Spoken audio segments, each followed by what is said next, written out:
రోజు మనం తయారు చేసుకోబోయే రెసిపీ దోశలు. దోశలే కదా, అందరికీ తెలిసిందే కదా అనుకుంటున్నారా?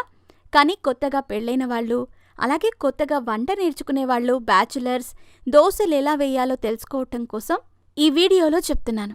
మరి హోటల్ స్టైల్లో దోశలు క్రిస్పీగా అద్భుతంగా రావాలంటే దానికోసం ముందుగా పిండిని సిద్ధం చేసుకోవాలి. దానికోసం 1 కప్పు మినప్పప్పు, అలాగే 4 కప్పుల బియ్యాన్ని, 1 స్పూన్ మెంతులు వేసి శుభ్రంగా కడిగి 4 గంటల పాటు నానబెట్టుకోవాలి.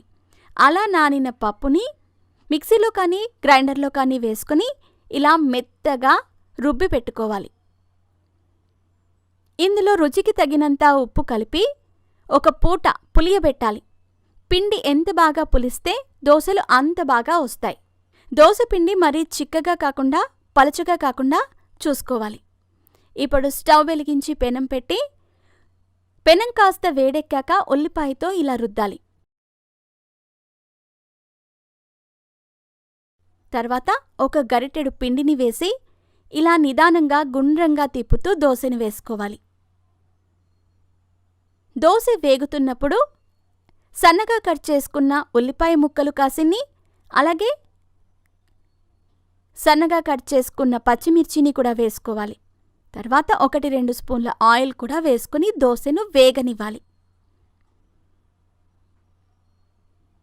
చూడండి, 2 నిమిషాల్లో దోశ ఇలా చక్కగా ఎర్రగా వేగిపోయింది. ఇప్పుడు ముందుగా అంచుల నుండి దోశను పెనం నుంచి విడదీయాలి. తర్వాత మధ్యలో తీయాలి. అప్పుడే దోశ విరగకుండా వస్తుంది.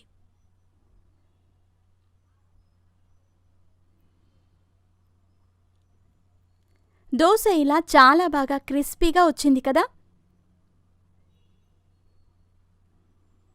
ఇలాగే మనకు కావలసినన్ని దోశలు వేసుకోవాలి. ప్రతి దోశ వేసుకునే ముందు పెనాన్ని ఒకసారి ఇలా ఉల్లిపాయతో రుద్దుకుంటే దోశ పెనానికి అంటుకోకుండా వస్తుంది.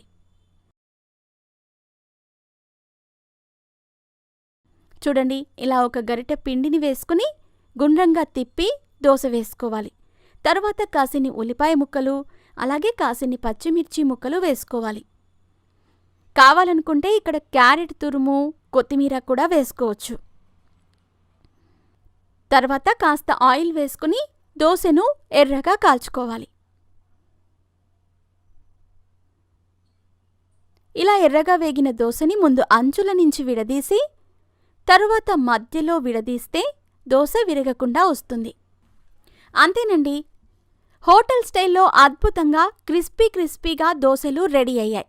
దీన్ని కొబ్బరి చట్నీ, పల్లి చట్నీ లేదంటే ఇలా బొంబాయి చట్నీతో సర్వ్ చేస్తే చాలా టేస్టీగా ఉంటాయి. ఈ వీడియో కనుక మీకు నచ్చినట్లయితే లైక్ చేయండి, షేర్ చేయండి. మరిన్ని లేటెస్ట్ అప్డేట్స్ కోసం మా ఛానల్ని సబ్స్క్రైబ్ చేయండి.